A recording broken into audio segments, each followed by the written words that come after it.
Annyeonghaseyo, drama besties. Welcome back to All the Drama with your very own drama bestie, Narita. Jabal Dr. Demdida. It's my favorite time of week. It's time to talk to you all about the K-drama that is completely taking over my life, The Perfect Crown, starring my girl IU. And we need angelic IU today, and our boy will suck. Okay, well, this drama is not completely taking over my life because I'm watching about 3 others at the same time, but we'll talk about it later. All right. We've been on an absolute wild ride, people. We've survived episodes 1 through 8. So if you aren't caught up, back it up, bestie, and go watch from the start. And if you don't want to go watch the show, feel free to watch my recaps here on YouTube. If you've been here all along, buckle up, babes, because things are getting downright crazy. You are in for a ride. Last time on Perfect Crown, our girl Heeju was at her alma mater with Grand Prince Ian giving a speech and totally milking the crowd. Very much giving Grand Princess energy. But then breaking news hits. Media rushes the stage and the royal contract is leaked. You know the one. Married for 3 years, help each other out and get a quiet divorce. Heeju looks like she's about to have a full-blown panic attack when our broad-shouldered, tall as a tree, Prince Ian steps right in front of her and says, "Eyes on me," and whisks her away. Which leaves us with the million-dollar question. Who leaked the contract? Unfortunately, my money is on my sexy, chiseled jaw Prime Minister Bae Jung-woo.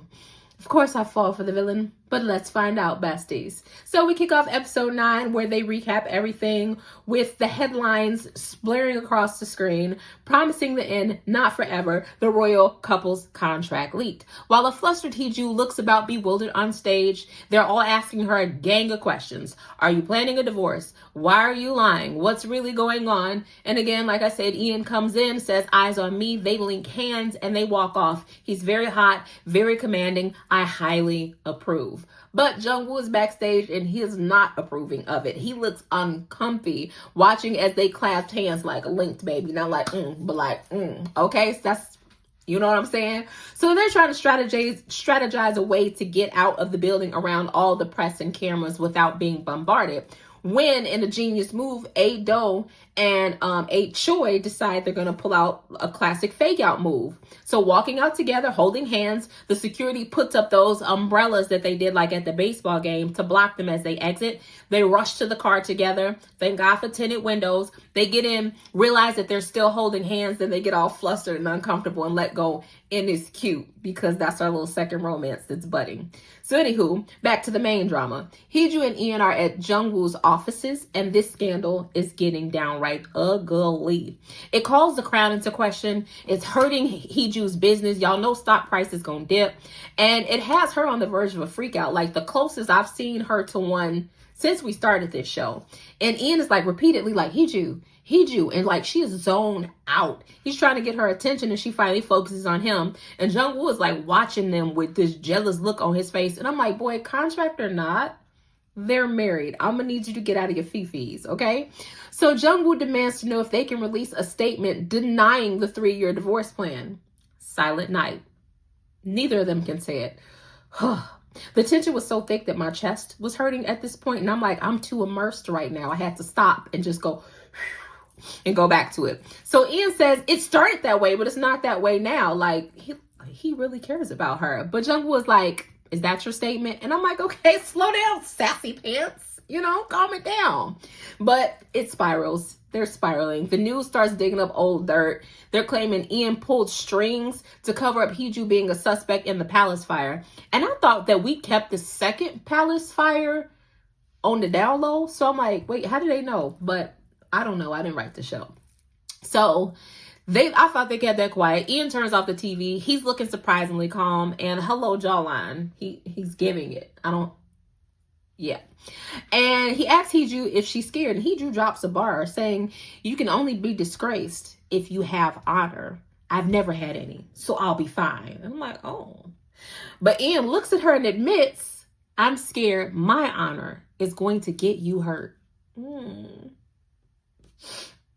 Yeah, I felt that one. So Jung-woo comes back in and says there's going to be a protest tomorrow. These folks, they mobilized fast already. So a protest tomorrow.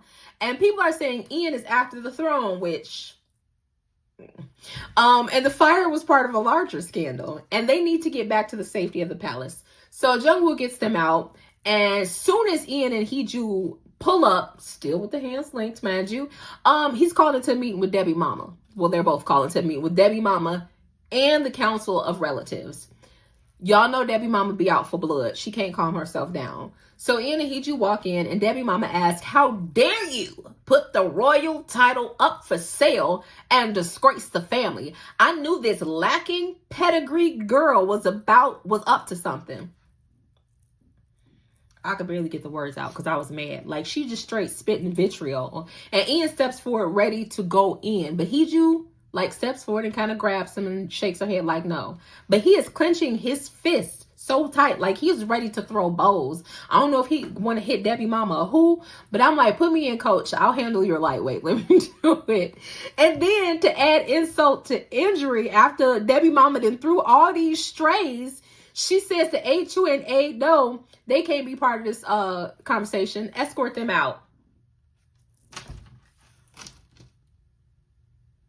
The audacity, the unmitigated gall. So Heeju is chasing down Ian to talk to him as they leave out. Like, he is walking ahead of her. And again, remember, he 6'1,000" and she 5 foot nothing. And so she running to catch up with him. She finally grabs him. And when he says he's fine, she looks at his hand and opens up his hand. And he was clenching his fist so hard, he drew blood. Like, he was pissed. So she tries to go get ointment, and he just grabs her and pulls her into his arms. And I'm like, yes. He's like, I'm fine. Genshana. All right. So this all seems like a last-ditch effort to me by Debbie Mama to shift the blame to Ian and Heeju, because I feel like my boyfriend did it, the prime minister, but I also feel like Debbie Mama definitely got a hand in it. So now we've got people outside protesting. They're demanding apologies from Grand Prince and Princess Ian and Heeju. They're also demanding that Ian be stripped of his regent power and Heeju of her rank and title. Like, dang, y'all vindictive or not? So Ian goes to Jungwoo, and he's crashing out about how they are dragging Heeju in the press and how silence is not the best move. And I agree with him. Like, we need to say something. So here goes Heeju being increasingly more annoying, asking about the claims that Ian is after the crown. He's like, can you deny that? And Ian says, what if I can't? And Jungwoo says, the people don't trust you. I suggest you step down as regent. He overstepping today. And so Jungwoo goes straight. I'm sorry. I'm going to calm down. Jungwoo needs to go sleep on the couch. He in the doghouse tonight. So he talking this trash, and Ian is upset. So then we get a flashback to 5 days before the leak. And y'all, my boyfriend is officially on his villain arc. I'm on my villain arc. Shout out Tableau. So we see Jungwoo reviewing a recorded confession from Arum, the spy, who drugged the wedding wine. And Jungwoo literally looks at the evidence and says, I know he's a nuisance, but was murder necessary? Like, you're not even surprised? You don't care? All right. I can't even defend him anymore. I knew he was too fine to be true. So it turns out the money for the hit that Arum, doing what she did, it came from Lord Ip. Remember, Arum needed money to pay for her brother's surgery. So she was paid by Lord Ipyong, which is Debbie Mama's deity. So when Debbie Mama finds out her daddy tried to assassinate the prince, she panics because Jungwoo takes the evidence to her first. All right. Lord Ip, being a total psychopath, drops a bomb on her. And he's like, you think they'll believe you just wanted to burn the king's abdication papers, that you wasn't trying to kill him yourself? So Debbie Mama started the fire. They killed the late king. We knew that, right? The Ice Queen finally cracks, realizing her own father views her as disposable. If you ask me, she's just a tool, right? But Jungwoo, officially on his villain arc, agrees after he talks to Debbie Mama to hold the evidence while she finishes destroying all her ties to it. Gasp. So afterward, Jungwoo runs into Heeju in the courtyard after he did plotted with Debbie Mama, who is back in her office talking to Ian, who like, why are you so fretful right now? Because all the evidence is stacked up against her. Like, read between the lines. So anyway, Jungwoo runs into Heeju in the courtyard, and he's like, your health is you're still recovering, because this is a few days after her near-death accident of, giving drugs that could have killed her.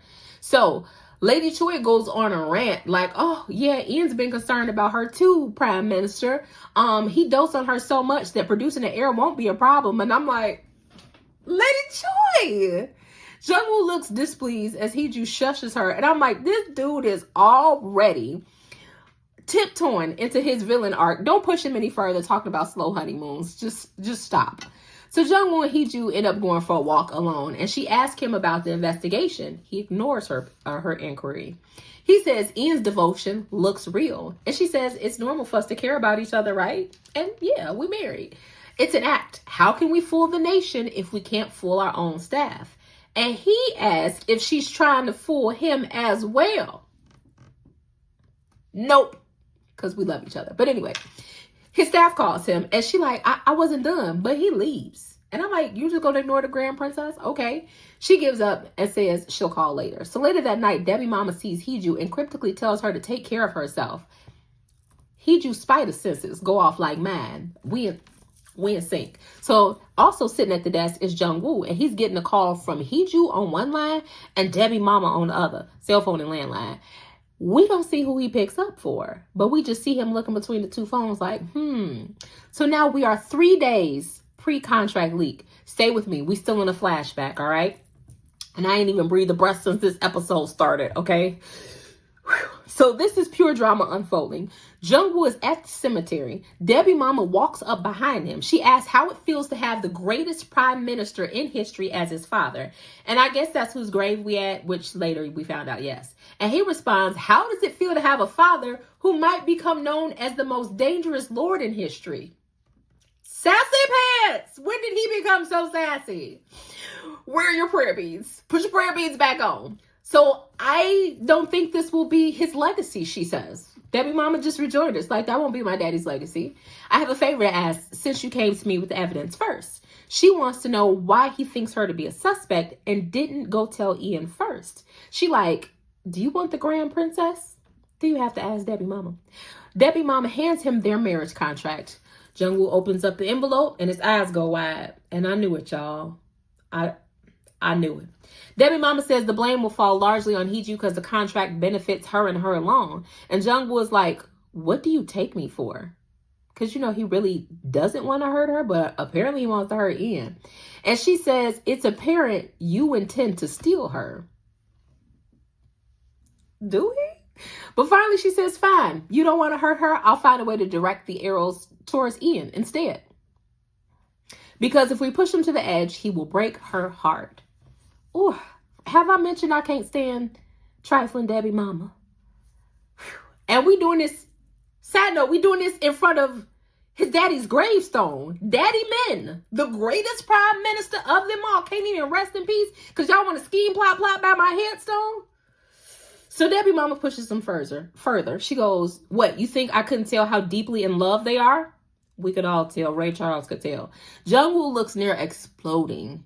And he flashes back to her in the car talking about Ian and how he smiles when he drives. Then her rage about them trying to kill Ian. And finally, Ian's assertion that Joahel, that he likes her. So Debbie Mama gives him one night to consider his options and then walks off with a devil smile on her face. She a little demon. I'm like, I know Lord Ip gonna kill Prime Minister if he don't agree. Like, crap, I feel like Prime Minister Bae could get killed too. It like, let him try to expose that dirt. But Jungwoo stands at his father's grave, holding this dang contract in his hand. Then he kneels, clutching these prayer beads in his fist. Y'all, he took off the prayer beads. The gloves are off, literally. Well, the prayer beads, but they off. And that was the only thing keeping this man. And I was like, come back to Jesus, babe, please. You are my beautiful man of God. But I don't think he coming back. I think he lost. It's over with because the prayer beads is on daddy's grave. So cut back to the present. Now in the present, and Ian says, who are you? Who are you as prime minister to say that I, the prince regent, need to step down? You know what Jungwoo says? I have a duty to protect the crown. Ian laughs. I laughed. Jungwoo asserts that Ian is the face of the crown and he won't let the crown go down with him. I think he really means Heejoo. I'm not going to let Heejoo go down with you. Subtext, baby. Subtext. But let's see, shall we? So Debbie Mama is getting a report that there is a private meeting with the Prime Minister and Ian going on, that they have been in session for 3 hours. I ain't got nothing to talk about for 3 hours, but okay. Debbie Mama asks where Heeju is, and we flip to Heeju. A Choi tells her Jung-woo said Ian should step down, and she looks pissed. I would be too. Debbie Mama asks to see Heeju, and Heeju takes a moment to, all right, I'm finna have to go entertain the devil. Let me calm down. I'm going into the enemy's camp. Immediately, Debbie Mama starts throwing strays. How does it feel to see your man dragged through the mud? He was adored before you. What did you offer him? Don't worry, mother got something to say. So Heeju plays on her face as I would. I love it. She thinks fast on her feet. On her feet. I didn't offer him anything. You read the contract. He said 3 years of marriage to me was enough. Debbie Mama looked pissed because we have all clocked that she's feeling your boy. Elsewhere, the devil himself, Lord Ip, is in a room with my precious nephew. They left my nephew alone with the devil, but he with King Yoon, trying to brainwash the poor child into thinking his Uncle Ian caused the fire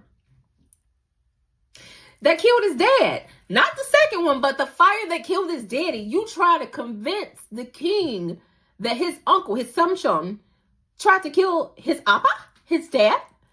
Wow. So Yoon is crying, of course. Lord Ip is yelling at a literal baby, and all the voices in my head went up.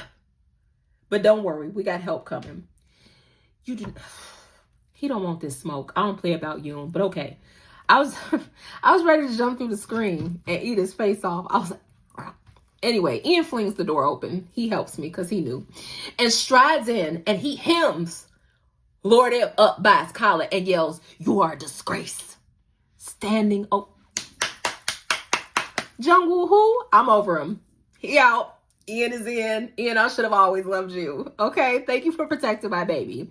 So Lord Ip is turning purple because he gets like this, right? And Heeju rushes in to get Ian to stop, but Ian is too immersed in his rage. He like, nope. He tells the staff, hey, take Yoon out because baby nephew is crying. And he says fiercely, you're so afraid of me being king. If you want me out of this palace, you're going to have to kill me. And I'm like, oh, careful, because Lord Ip crazy. But he almost chokes like little devil Ip out. Like, I'm seeing his face change colors. I don't know if that was good acting or he was really getting choked because he changed like 3 shades. Then he tosses him on the floor like the garbage he is, delivering the coldest line of the night. If you ever threaten my nephew again, I won't even grant you a merciful death. And period. Don't play with TT baby. I like my man Beastly. I love it. So Ian looks at Yoon and he flashes. Ian walks out the room while Heeju looking at Ip on the floor. Wait a minute. So Ian walks out. Heeju looking at Ip on the floor, and I wanted her to give him a little kick for me, but she didn't. So he walks out, and he looking at Yoon crying in the hallway. And he flashes back to 3 years ago. That day, that was the day Yoon's daddy died. Anyway, on the day that the former king died, we see him smiling, Yoon and Ian smiling and playing with a toy car on the floor. So through the wall, Yoon and Ian can hear Debbie Mama yell, what do you mean you are abdicating the throne to Ian? They both pause, and I'm like, he heard it all. Shut up. Like, not only did Ian not have abdication papers in his safe, but he heard the whole conversation. And not only did he hear it, but Yoon heard it. Why did we wait so long? So Yoon, in the flashback, starts crying, hearing his parents yelling at each other. And Ian picks up Yoon and like covers his ears. And he's like comforting him like a good Samchon, a good uncle. And then Ian comes back to the present and he calls Yoon. And Yoon like hurries over because they can't quite run and hugs his uncle super tight. The only person who ever seems to give him these moments of tenderness are either Ian or Heeju. And Yoon is crying softly into his uncle's shoulder, and Ian just looks stricken. And he tells him, Chona, when you are afraid, I'll always be there. Whenever you need help. And then he wipes away his tear. Whenever you're feeling scared, come to me. And little Yoon says, yeah, Uncle Ian. Hiju sees it, and I know her ovaries are like about to burst because mine did. Like, don't you want to have this man's kids? It was so beautiful, y'all. So back in his office, Ian seems to be struggling to make eye contact with Hiju, and she says, well, you think I'm upset with you? He finally looks at her and he apologizes. Mianeo. But she says, for what? And he says that you had to see me like that. And she says, I liked it. Girl, me too. She says, I think you did really well. That's how you protect the one you love. You attack the people trying to hurt him. And she said that before, right? She smiles and walks off. Real Grand Princess behavior. She is just owning this role because Hiju, played by IU, is mother. So anywho, our mother's a beast. She likes her man Beastly. Ian looks like, yeah, for sure. So we flash to our aides, A Choi and A Do, who is asking about what a good gift is. And A Choi is like, that's random. Then he gets to blushing and says he likes flowers. But A Do is like, not for you, for his highness, the prince. How embarrassing. So she wants to get him a snack or something musical to cheer him up. And he gives her a few options. He asks if she does this for Hiju as well. And she says, like, yeah, you work best with a person when they know they are taken care of. And I'm like, take notes, besties. Yes. A Choi then asks Ado what types of gifts she would want. And she pauses for a long time while he tries not to look awkward unsuccessfully. And he finally says, I was just curious. And she looks a bit touched. And I'm loving our budding romance because you know I love Miss Doe. That's my girl. So Hiju looks at a sleeping Ian and rubs his brow as he seems to be having a bad dream. Remember, he suffers from those. She seems saddened that she'll get him hurt and ruin his life. And we knew this was coming. But he seems to settle in his sleep under her touch. Meanwhile, more drama is unfolding at the castle group, and a board meeting has been called. So Hiju downplays it to Ian, and the next morning, of course. So Hiju downplays it to Ian and heads off, speeding in her car with A Choi, going to Jungwoo's office. So Hiju ends up confessing to the wrong person. She tells Jungwoo she isn't faking her feelings anymore. Why would you tell him that? She tells him she likes Ian, and Jungwoo looks completely shattered. And then he drops a very chilling line, especially since this man don't have his prayer beads no more. He says, that's too bad. What? Desperate to save Ian from ruin, and knowing Jungwoo apparently is not finna help her, she goes to Daddy Castle. You know we desperate if we go to Daddy Castle. She goes straight in and kneels in tears in front of her father, begging for help. Daddy Castle is there, and you got Taegu and Dae Young behind looking like, what the? She kneeling? And Daddy Castle clocks her and says, I wonder if it's him you want to save or yourself. And she says, it's him I want to save. Like in tears. I can take care of myself. And Daddy like, I thought you was an entrepreneur. Like, I'm disappointed. Okay? Her dad tells her the only way to save the prince is to take the blame and divorce him. Didn't y'all see this coming? Like, why? So Hiju goes back to the palace and Sis is struggling, but Ian lights up when he sees her. She runs into his arms. It's so cute. For one last tight hug. He holds her and says, are you being cute? But she pulls back and drops the hammer. Let's get a divorce. I knew it was coming. And I still choked on my water. I did. And then the episode ends because you know they like to torture me. But thankfully, we could just binge it. And now we're on episode 10. That went fast, besties. We getting through here. So, episode 10 starts by trying to break my absolute Grinch heart. Okay? We see the rest of the conversation with Hiju and Daddy Castle. He tells her, you are his only weakness. Without you, he can fight without restraint. It hurts bad, besties. It hurts. And she, like, mother is in tears. You acted your butt off because I was in my bed like, girl.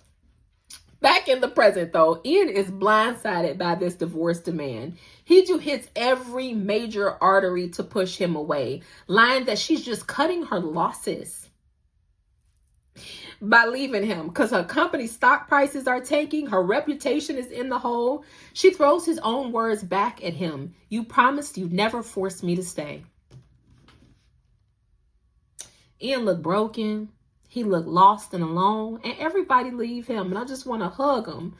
So he retreats to the crown prince's quarters, which were formerly his brother, the former king's quarters, and he breaks down crying like baby breaks. And listen, nobody should look that pretty when they cry. It's unfair. Halle Berry used to do it to me, and now we'll suck. Nicely done. Then we get a flashback of Ian talking to his older brother, the former king, and asking him to be more attentive to his wife, Debbie Mama, who was the princess back then. He says she relies on you, and his brother scoffs like, you think she relies on me? And I'm like, I don't think she even liked him. Note, he has bangs in this scene, meaning he's younger. This is his brother, by the way. We'll put a picture up. R.I.P. Oprah. So his brother, like, she ain't never relied on me. She know what it is. I'm the crown prince. She the crown princess. It is what it is. So Ian says, you just sound like a coward. Kapchangi. I think I'm saying that right. And his bro agrees. He says, yes, I hope you don't end up like this. Like, yes, I'm a coward. I hope you don't end up like me. And I'm like, dang, this poor guy, he just always looks sad and broken. Then we go back to the present, and Ian is sitting in the same spot where he spoke to his brother, having that conversation in his flashback. And he said out loud, I wonder if this is what it was like for you. And I'm like, dang, heavy. So next morning, Hiju goes in a lovely peplum suit. Why you gotta break up with him looking that good, girl? To Ian's office. And she clocks that he's been up all night working and asks if he was up all night working. He like, yeah. And he barely looking at her, just, don't want to make eye contact. You done broke my heart, girl. So finally, she asks for permission to go to the council hall and request their divorce. He says, of course. And she looks surprised, like, what? Yeah. He said, yeah. And then he goes back to work, ignoring her, because baby is broken. You broke him. Meanwhile, my girl A Doe is like, they really getting a divorce? And I'm like, yes, that's what. A Doe is my voice on the show. I didn't mean to rhyme, but A Doe is my voice on the show. And she says, why are they getting a divorce? I mean, what is going on? And A Choi is like, well, what are we supposed to do? And my bestie A Doe is still crashing out naturally, like, well, who put her up to this? Was it Appa Castle? And A Choi flashes back to the previous night when they are driving back from Daddy Castle's house. She told A Choi up front, I'm getting a divorce, because she is a stain on Ian's reputation. And Daddy told her she is his weakness. So she has to cut herself off to cut out his weakness.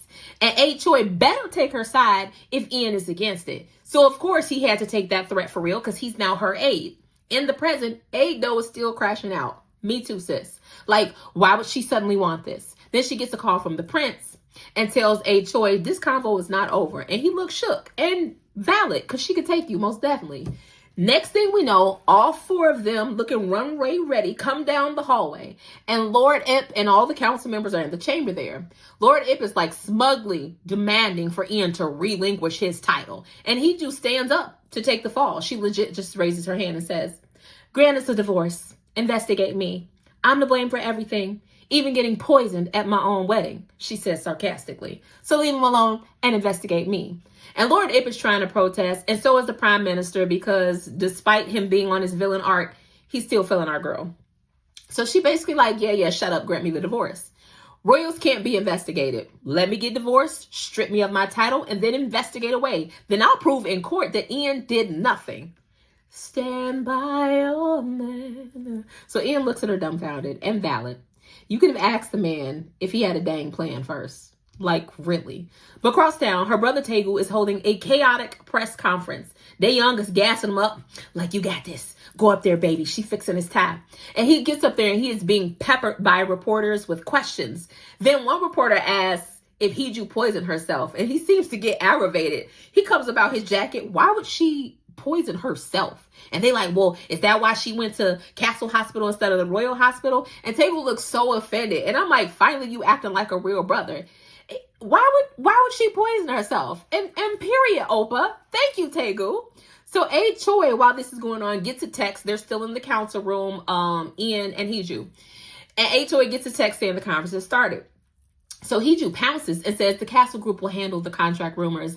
And Lord Ip says that isn't going to be enough. She says we all know how much money that wedding cost and how much y'all made on the wedding. So before people start asking for refunds, we need to deny the marriage was a lie. I see you scheming, girly pop. Get it. So Tegu pulls off a brilliant PR move, and I don't believe it's his brilliant move. It's definitely Heju's move, but he pulls it off. So good job. I'm gonna give Tegu his props. He says he drew up the contract to protect his sister from a dangerous palace, and that the couple is actually madly in love. And it all fits because Ian gets nothing out of the contract. Only Heju gets to keep her title, right? So apparently it makes sense for her brother to have drawn it up to protect her. So he says that the poisoning at the wedding was the proof that he needed this contract to protect his sister because stuff be going down at the castle. Then he apologizes for getting carried away and notes that it wasn't even looked at by an attorney, that he just drew this up as a potential clause to protect her. I was floored because it was brilliant. Because some stuff on this show, I don't feel like they really explain it enough. But this, I feel like this would work. Like if I was in the press, I would be like, yeah, that makes sense. They be tripping at the palace. People be dying all the time. I would want to have a divorce clause as well because they don't really approve of divorces. They like avoid divorce like the plague in the palace. So of course, have a way out. And then he finishes up with, you all keep making up stories about my sister, and I've got my eyes on all of you. And then he grabs his jacket and walks off with the reporters in a frenzy. And for the first time, I was like, okay, Tegu, well played. They young.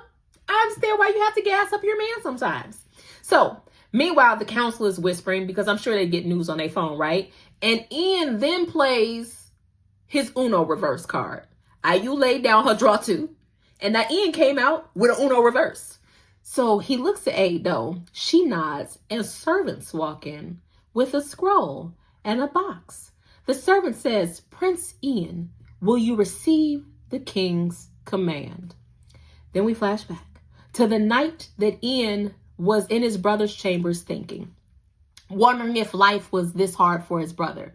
Then he closes his eyes after he had all those tears over Heju asking for a divorce. And he says, just know I will never end up like you. Killed by my own woman is what he's saying. I love the fire. Come on, Grand Prince Ian. So then Ian goes to a cabinet there. He opens a locked drawer, like bureau, and takes out a box and opens it. And there is a red royal king's robe. Y'all, he had this stuff all along. He knew his brother was abdicating. Then we see him walk purposefully down the hallway, serving face as usual, headed for my little baby Yoon. The servant tries to stop him at the door. This is what happened yesterday. We're still in a flashback. I know. He says, announce me. And the servant like he in bed because I feel like she know what's about to go down. And he says, announce me. And she does. Because how you going to stand in my way? And the nephew was like, let him in. So he walks in and says, Chona, it is time for you to return what is mine. Baby. Okay. Okay, so next thing we know, we're getting a voiceover. We back in the present, and we're getting a voiceover from the former king saying he tired and he's stepping down from the throne. So we can hear the former king's words as the servant reads the command from our current king nephew, Yoon. So, in the former king's letter, it entails that Yoon's age and disposition make him unsuitable for the great responsibility of the throne. Besties, ooh-wee. It then goes on to say, the heavens have not forsaken us, for we have the wise and virtuous Grand Prince Ian to take the throne. His brother says this in the letter. As Yoon's decree is read at the same time, the prime minister looks flummoxed. You didn't know you was going villain at the wrong time, did you? Okay? He's just standing there watching. Then we cut to baby boy saying he abdicates the throne in favor of Prince Ian. See, baby. TT Baby, so cute. I know I'll be sharing a lot of pictures of him because I love TT Baby. So then we flash between the royal decree being read by a servant and the former king reading it. Well played, Director Nim. All right, so Lord Ip is ready to crash out and go see my nephew. He's trying to stand up and do it, but Ian stops him with this. This is a decree from the king sent by the royal secretariat. What you thought, Ip? You finna challenge the king's decree? Ian got the sauce. And he was like, will you disregard the king's decree? And Ip knows he cooked. probably flashing back to getting choked up and turning purple and then being thrown on the floor like a piece of garbage. Ian hits him with dragon eyes. And y'all, your girl was sap. We love a dragon-eyed man. So next thing you know, Ian is walking off and Hiju is trying to catch up. You know you got long legs. Stop walking off on me. So she's trying to catch up.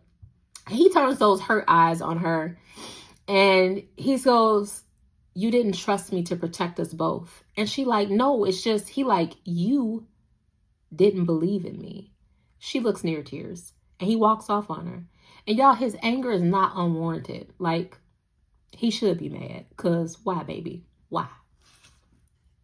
But the way I laughed when Debbie mama found out, because she wasn't in that council meeting, when Debbie mama found out that her son abdicated, the way I cackled, okay? She crashes out. She's screaming. The servant like, there's still hope, the cabinet. And she like, girl, this is a formality. That feeble bloodline has won again. And you're going to stop calling my nephew feeble. I swear she hates her own kid and her deceased husband. It's sickening. But my poor baby Yoon is in his room. Debbie mama goes over to him. And he is blocking his door with everything he has. And then he got like a padlock on the door. A literal padlock from inside. Debbie mama comes around there banging on the door. Let me say my nephew. But Eunice, he just barricaded. And he's got his hand over his ears as Debbie mama is yelling at him to open up. Then we see a flashback to the fire as she yelled at his dad, the former king. Remember, Yoon was in the next room, that she'd rather he die than abdicate. So, of course, it's got to be playing in the baby's head like, you'd rather my dad died than abdicate. You'd probably rather I died than abdicate. My heart was breaking for my nephew. Then Debbie mama tells the servant at the door, oh, you knew he was going to do this. And I kind of think she did know that that's what Ian was coming back for. That's why she tried to stop him. But the servant who cares for Yoon is like, you going to open the king's door without permission? Please rescind that command, because she demands for them to open the door. And she's like, but the king has spoken. Then, y'all, I'm so red. She says, light a fire. That's one way to draw him out. You gonna burn your kid?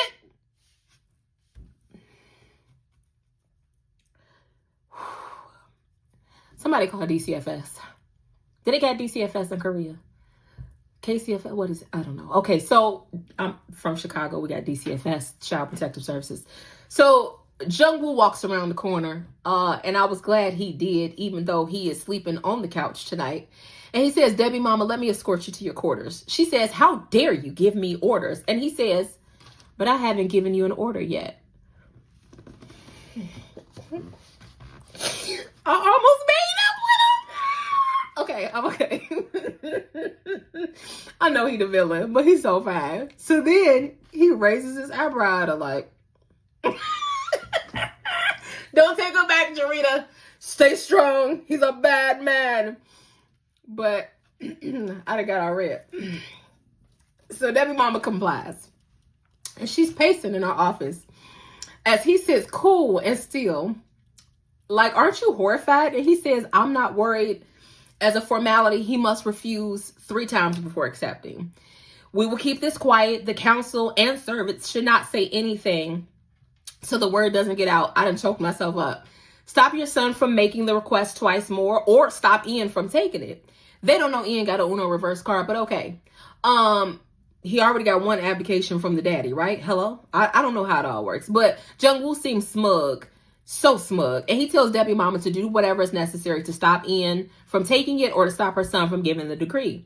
Meanwhile, he is stopping the poison investigation. He tells her the affairs of hers that she needs his help with are on pause until he gets what he wants. Listen, baby, you can't have Hiju. She already in love with somebody else and you missed your shot. Okay? Debbie mama says, did you just openly threaten me? And he basically says, and did? Like I'm scared. No reason I shouldn't. Where my pearls? clutching my pearls. Meanwhile, Hee-Ju is off feeling guilty, flashing back to how her man said, "You didn't trust me, that's all." And she waiting in Ian's area, but A-Do comes in and says he gone. And Hee-Ju immediately crashes out because he left Castle Grounds and people are out for his life. But Ian done went for a drive in the benzo. Hee-Ju calls, he ignores it because, baby, it's understandable how he feels. He out here making money moves and you not supporting him. So A-Do stops Hee-Ju from going to look for him. She says, "You will never get over him like this." Get over him? Why are we getting over him? But okay. She says she'll handle it, and Hee-Ju should stay still in case he comes back. Meanwhile, Ian is flashing back to telling Hee-Ju if people think that he is after the crown, they will never take him seriously again. But that she takes him seriously, then him asking her to show him how to lead the way. And I'm like, dang, her belief and the growth she inspired in him are so huge. She finally inspired him to take this step. And now you tell him you want to get a divorce. Of course, he's feeling a little bit lost. And I get that she was trying to protect him. But also, two things could be true at the same time. You were trying to protect him and his feelings are hurt. Those both can be true at the same time. He on the rooftop looking melancholy, leaning up against the bands. She's in their bedroom waiting for him, thinking about how he came to her aid and sat with her in her bedroom when Daddy Castle pissed her off. And she just breaks down crying. And Mother, don't cry, Mother. She breaks down crying, thinking about how he confessed to her, and it made me sad. Meanwhile, Woods Everglow is playing in the background. Good song, good choice. Apparently, Ian had planned to make himself scarce, though. This was part of his plan to protect Hee-Ju, and he knew our baby boy Yoon would need to barricade himself in. Him and A-Choi not A-Choi. He got A-Do now. Him and A-Do had already worked that out. So, in our side romance, while all of the drama is going on, A-Cho and A-Do decide to go for a little drinky drink outside the palace. They're sitting by the water with drinks. They got some instant ramen, little snacks. When A-Do says, "This is what I like," Choi like, "Huh?" And she like, "You asked what I like." She like drinking and sitting by the river with some ramen. And Choi looks so pleased. It's really cute. So she's like, "What do you think?" He says, "I like it." And she says, "What do you like? The drink, the river, or me?" Hey, we love a direct queen. That's why I love you, Miss Doe. That's why I love you. So he's looking at her flummox like, "Oh, did you just clock my tea?" So she just laughs and goes back to swigging her beer. And finally he says, "I like it. I like all of it." So cute. We love to see it. Somebody should be happy. So, meanwhile, Grand Princess Hee-Ju is taking a walk in the garden with her staff, including Lady Choi, who is attending her, and she ends up at the Holy Grail, as I like to call it, which is where they had their first kiss over the garden wall. She is texting Ian back to back in like millennial fashion. "Where are you? Have you eaten? Are you safe? Are you staying hydrated?" All them worrying queries. Lady Choi then steps up and says, "I remember how happy he was," basically when he kissed her over that wall, but she said it in a nicer way. "You both want to protect each other, and I believe in you two," she basically says. "The palace will be closing soon, And he was like, "I can go." And Lady Choi nods. And I'm like, Lady Choi with the assist. Thank you, Lady Choi. Shout out to you. Hee-Ju is like, "What if someone comes looking for me?" And Lady Choi like, "Don't even worry about it. Might as well pretend you barricaded in your room too." She don't say that, but that was my thought. Hee-Ju hugs her really tight. Mother wastes no time. She runs out to the car, thinking about where he might have gone. And finally, she texts Ian that she is sick and seems to get a response, which we don't get to see. And then she leaves. By the way, Mother is a speed demon. I feel like she only got one speed on her car, and that's a hundo. So that's probably why when them brakes was jacked up, they was like, "This how she drive." Or maybe not, I don't know. But she seemed fast to me. So she gets to the private residence and she says, Ian says, "I thought you were sick." And she says, "I just want to be with you." But even after she says that, he's still just looking at her. And you could just see it on her face like, "Maybe, oh, please, since I knew you were going haunted. Maybe, oh, please, hunger and the dog is so gay." I told y'all like I sing in Tourette's. But he like, "I told you I'll be back tomorrow, girl." That's what he finally says. Because, he's still in his feelings. So he just like, "Genshanayo," meaning, "Are you all right?" And he just looking. So finally she says, "Chua hail. Like, I like you." and runs to hug him. And he just stands there, like, not returning the hug. He like, can't you make up your mind? This is confusing. Didn't you say you want a divorce? But she says, you're not confused. You know I like you. You know I did this to protect you. And he's still pouting. So she leans up and plants a kiss on him. And then pulls back and says, don't you want this? Yo, finally he says, I do. And then we kissing. We at it again. Next thing we know, he pulling her off her coat. Sorry. Next thing we know, he pulling off her coat. He done backed her into the desk. They knocking over stuff and we still kissing. I'm like, is this when the slow honeymoon happens? She untying like the belt on his jacket and he pulls it off. We get like a zoom in of these like strong hands on her back and just like a peekaboo of skin of like under her shirt. Like, you know, they're not gonna show nothing. We holy in this K-drama. And they just kissing and they just kissing and kissing and kissing. But then they zoom out and lights start blinking out. And mind your business, everyone. The marriage has been consummated. Hopefully nobody saw because that room had a lot of windows. So next morning, Hiju wakes up to an empty bed and she jumps up looking for her husband, but he wasn't far. He comes out and says, you're awake. She looks concerned, but the castle had called because the drama's not over yet, of course. Though the marriage was consummated, the drama's not over. He asked if she had a nightmare and she says, I was scared because I awoke and you weren't there. Super sweet. So he says, you should stay here for now. And she says, by myself? And he's like, listen, they're going to present the royal edict again and I'll have to refuse it. Like me, she doesn't understand the process. So she's like, please explain this to me slowly so I can get it. And I'm like, please do. Ian explains that traditionally, when a royal edict to abdicate is presented, you must refuse it 3 times. And after the 3rd time, then you can accept it. So she asked what I was thinking. I thought you wanted to protect Yoon, His Majesty. And he responds that it's his nephew he wants to protect, not the king. So I want to protect him as my nephew, but not as him being king. And then we flash back, again, lots of flashbacks, to the night he was playing with Yoon in his room and overheard Debbie mama crashing out, talking about she'd rather her husband die than the man end up dead. Ian goes to his office after comforting Yoon, and in walks Lady Choi with a box, that same box he opened before, with a gift commissioned by the king. It's the abdication, with a royal red robe that looks like it's in Ian's particular size. So Lady Choi like, and Ian like, oh, heck it all. So apparently Lady Choi knew the tea all along. Lady Choi then says, what will happen to the crown prince? And we hear Ian's voiceover saying he hated his brother for denying him the crown, then trying to give it to him when it was too late and valid. His bro kind of sucked a little bit. But in the midst of this flashback, we see A. Choi run in to report the fire to Ian. So Ian running in the past again, they ain't supposed to be running. And we hear his voiceover saying in the end, it was me that was too late because he couldn't save his bro, right? So we see the fire and his brother on the stretcher and Ian deciding that day to put his all into protecting Yoon. Remember, after he saw his deceased brother, the first thing he asked was, where's my nephew? However, even after Debbie mama hid the abdication, and even after Yoon told him how scared he was, Ian still hesitated. And we know it's partially because of his deceased father messing with his head, right? Trauma, besties. Trauma. He needs some therapy. So he's crying, and I'm feeling my own eyeballs start to sweat.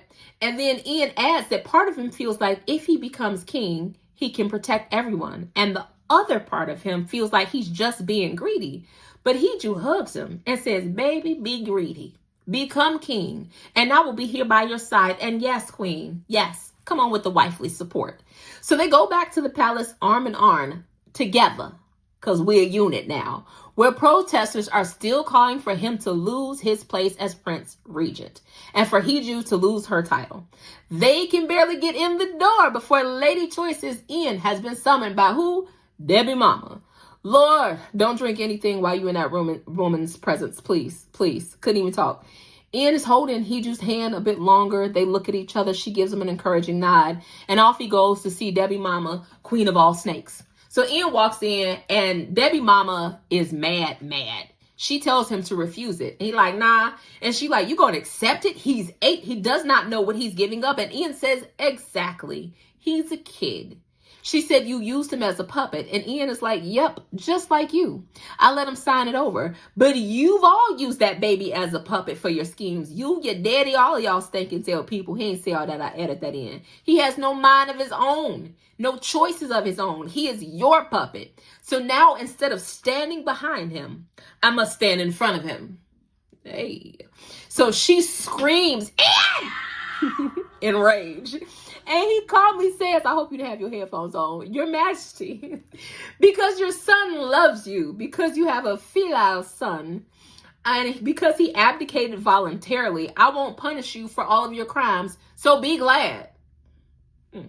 But Debbie Mama the crash out is not done. She fiercely asks, why now? Where do you want to be king now? After all I've given up, you should sacrifice yourself? It's the only fair thing to do. And wow, the ovaries on this chick. Why ever would I sacrifice myself for you?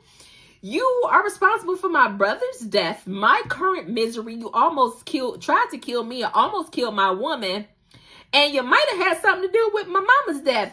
Girl, and my daddy. Like, wow. But okay, sorry. I digress. Then we get a Debbie Mama flashback, with her talking about how she gave up her hopes and dreams. We see her playing the piano, which she still does in the present, and then her dad telling her she must become crown princess while he slides over a pic of King Juan, back then Prince Juan. She looks upset. Then we see her at the same school Hiju and Ian went to, looking at the pic of Juan in the hallway. Suddenly, why am I saying it like Juan, like he's Hispanic? It's more like Juan. Suddenly, Ian walks up and calls her name, smiling as he comes down the steps. Her voiceover says she even gave up on her heart. Did not call it. My spidey senses be spiting. I called it. Debbie Mama's name is Yun Arang, by the way. My only question is, was Ian also in love with her? Because in the two flashbacks we've seen of them together, they both smiling a little hard at each other, but she the only one who seemed kind of like hung up on this thing. And I know it's because he in love with Hiju, but was there love for him towards her back then? I don't know. I got questions. Maybe it was just a crush for him and it was like love for her. I don't know.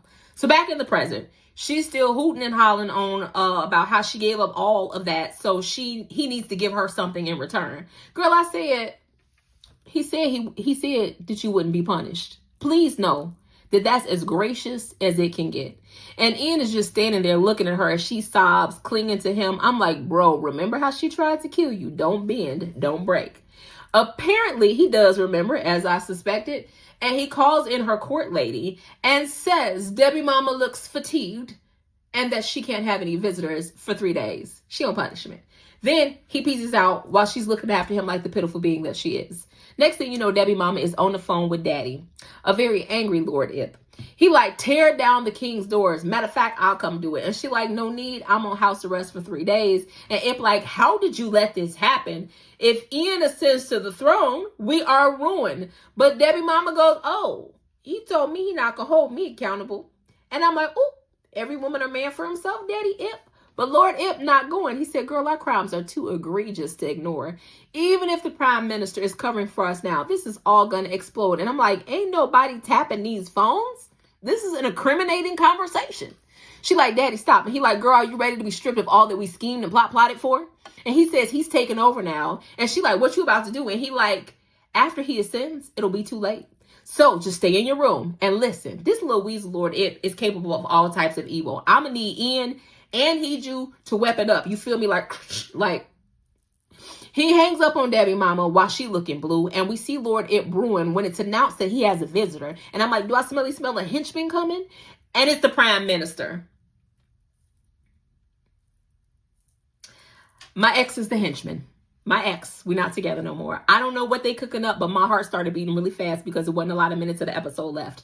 The scene skips. Ian is dressed in what he was supposed to be wearing to Yoon's birthday party when he wore his cholak instead. They are going to be personally presenting the final edict to abdicate, and it's going to come from King Yoon himself, so he dressed up. And I'm scared because Lady Choi, near tears, is saying the late king would have been so happy, his brother. Heju is smiling. The gang's all there, which means something bad is about to happen. You know it, because people too happy. Whew. We got 2 more episodes to go. They kill me. Deep breaths, besties. So sad note, Ado is so cute in her little androgynous suit. She's adorable. She comes in and says the council and royal family have been made aware and that he needs to confirm some items that were sent first. Why is my gut tight? My gut is tight. So he just says, she takes Ian's hands and she says she will be waiting for him. Then he heads off with Ado. I get nervous talking about. So King Yoon comes to see his psycho mama. And she won't even look at her baby, her 8-year-old baby. And he says, oh, my mama. And she says, if you didn't come to rescind your abdication, you can leave. He says, I haven't. And oh, my heart too. He's a strong little boy. She hits the desk and yells at him. Your father fought to protect this throne and he wanted you to have the crown. All lies, by the way. And Yoon is in tears as his mother yells at him. And finally, my baby says, I know everything. I heard what you said to Appa that day. Sad when your own child found out how much of a snake you are. So Debbie Mama looks stricken. Cat's out the bag, you liar. Then she flashes back to dressing Yoon to take on the throne. And he is bawling as she is putting on this red king's robe. And he protests that he didn't want to do this. And I guess that's when the lies started, because she goes, it was your father's dying wish for you to be king. And that he, then a 6-year-old baby who had just lost his father, was all she had to rely on. This is what she told him as he's grieving his father and preparing to ascend to the throne. Have I mentioned that she sucks? So she says this to him in the flashback, all I have is you. Make sure you never disappoint me. And he cries huge crocodile tears of sadness. The baby lost his daddy. Now you lying in his face, and psych, he know you lying. And giving him a crown and a throne he is unfit and incapable of holding down. Tragic and more trauma. My baby is going to need therapy and TT's love. So back in the present, she begins to cry. Did you just realize now that you're a trash mother? Did it just dawn on you? But the poor baby runs to her because he loves his mama. And he says, please, Oma, I'm sorry. Forgive me for disappointing you. This just may be the first time I've seen her sincerely hug her child, like they're hugging and crying. And I'm like, dang, your mama suck. Meanwhile, Jungwoo is in his car, resting his eyes in the back seat. And his aide is like, we should get in the council room. It's almost time. But he says, we got time. And baby, red flag. Got time for what? Why you just sitting outside in the car? That's some sneaky stuff. And if you hurt Ian, no matter how chiseled your jaw is. No matter how chiseled. So Debbie Mama is sitting at her desk having a whole crisis. Thinking about her daddy saying he'd handle things. Jungwoo telling her to stop Ian or Yoon, but to fix it. And finally Ian saying he won't hold her accountable for her crimes. Then she picks up her cell and calls Ian. I guess her conscience finally clicked in. He ignores it, and this is the one time he should have picked up. Because then we get a message from Jungwoo, waiting to see Ian in the council hall before he goes to accept the edict. He's like, hey, he calls Ado and says, can he come see me in the council hall beforehand? And Ado's like, we got 30 minutes so we can go. And I'm yelling at the TV, don't go, don't go. But Ado says they got time, so they head that way. Then Debbie Mama calls in Lady I.M. and says, that child who I've hidden, have her summoned to the palace. And low-key, I'm like, she must mean Autumn, the maid spy. Why am I so nervous? So Heju is going over coronation procedures with Aide Choi. And she says, be honest, if I become queen, the people won't like it, will they? And he's like, get out of there. Who would say that? And we know he lying. And mother says, Hyung, Miss Doe, would have been honest. And he like, yeah, nah, they not gonna like it. And Heju says, I know. And had I known that it would end up like this, I wouldn't have taken the blame. I planned to make a clean getaway and be done, escape somewhere. And Choi is like, well, listen, a lot of people don't like Ian, but she's like, I got haters. Like, I got haters. And with fighting. So she gets a call from a number that says pain in my butt, except the other word. And it's Taegu, her brother. He's being fed fruit by Daeyoung, as he calls his sister. They so special. He's been waiting for a call for phase 2 of their plan. So phase 2 of their plan is to say that Daddy Castle is sick. Another sympathy card, right? But she says, no, hold off. Are you at dad's? And he's like, yeah. So she's like, I'm on my way, and hangs up. So Hee-Ju is walking out just as Lord Ip walks in with council members lined up behind him. They all have to bow to her because she the grand princess now. And she eyeballs Ip, and Ip eyeballing her back. And I'm like, if you want it, you can get it. So anyway, in the midst of the eyeballing and the posturing, there is an explosion. Joy says, we gotta go. We gotta get you out of here. And she's like, ain't that the council hall? And then there's another explosion. Lord Ip and everybody there is just staring as these explosions go off. It's two. Hee-Ju takes off running.